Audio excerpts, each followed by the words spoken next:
வணக்கங்க. ஓம் நம சிவாய. பார்த்தீங்கன்னா ஒரு 3 விதமான பூ, 3 கூட இல்லை 4 விதமான பூ இருக்கும் செம்பருத்திலேயே. இது அடுக்கு செம்பருத்தி, சரிங்களா? முதல் அடுக்கு இருக்கும், அப்புறம் ஒரு சிவந்த வண்ணம் இருக்கும், அதுக்கப்புறம் ஒரு தனியாக ஒரு கொத்து மேலே வளர்ந்துருக்கும். இங்கே பாருங்கள், தெரியுதுங்களா? இது அடுத்த செம்பருத்தி பார்த்தீங்கன்னா இது கொஞ்சம் அடர்த்தியான இதழ்களை கொண்டது. நீங்கள் சாதாரணமாக மருத்துவத்துக்கெல்லாம் பயன்படுத்துவோம் இல்லையா, அந்த மாதிரி இல்லை, இது கொஞ்சம் அடர்த்தியானது. அதுக்கடுத்து பார்த்தீங்கன்னா ஒத்த செம்பருத்தி மஞ்சள்.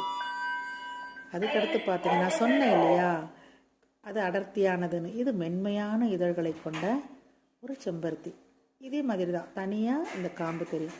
இந்த செம்பருத்தி இதழ் இருக்கு இல்லைங்களா, அது வெறுமனையே வாயில் மென்று சாப்பிட்டோம்னாலே இதயத்துக்கு ரொம்ப நல்லது. பக்கத்தில் செடி இருந்தால் சாப்பிடுங்க. அப்படி இல்லைன்னு வச்சுக்கோங்க,